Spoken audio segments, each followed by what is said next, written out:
À l'extrémité caudale du rachis se trouvent le sacrum et le coccyx.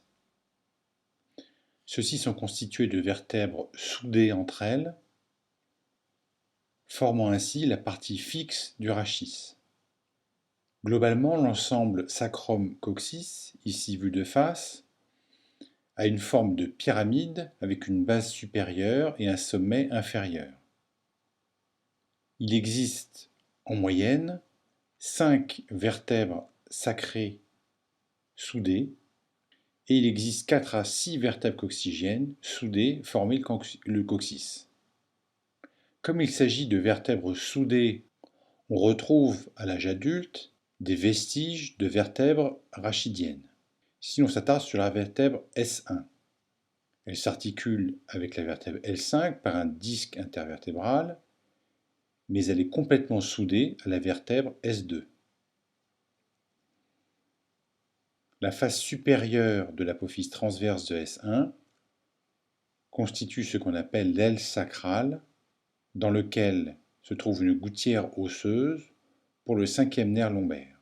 Si l'on regarde la face antérieure et la face postérieure du sacrum, on constate qu'il existe des orifices sur la face antérieure et sur la face postérieure. Nous avons les foramen sacro-pelviens antérieurs et les foramen sacro-postérieurs.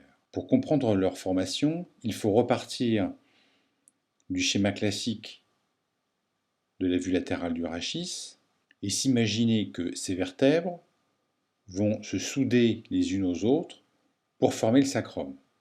Les disques intervertébraux vont disparaître et les deux plateaux vertébraux vont fusionner. Nous aurons, à l'âge adulte, une crête transversale, vestige de cette fusion des disques intervertébraux. En ce qui concerne les foramen sacraux, il faut s'imaginer que les processus articulaires vont fusionner entre eux, de même que les processus transverses. La branche postérieure du nerf spinal va donc se trouver coincée entre la fusion des massifs articulaires et la fusion des processus transverses.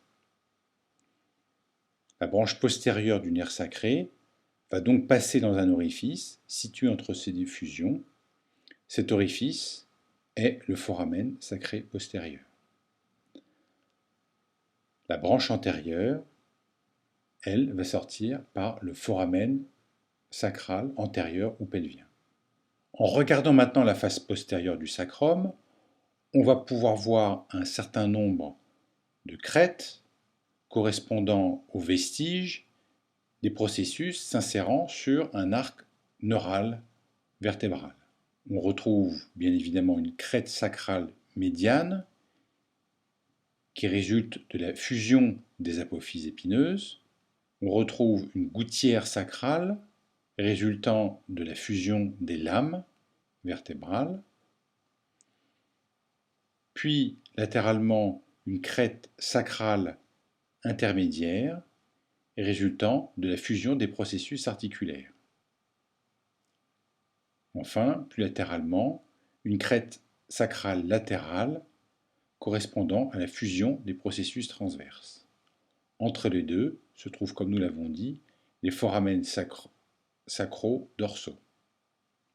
À l'extrémité caudale du sacrum se trouve le hiatus sacral, qui est la terminaison du canal vertébral, prenant le nom de canal sacral à ce niveau. On retrouve d'ailleurs ici l'orifice d'entrée du canal sacral. Cette face postérieure nous permet de mettre en évidence des processus articulaires supérieurs qui vont s'articuler avec L5.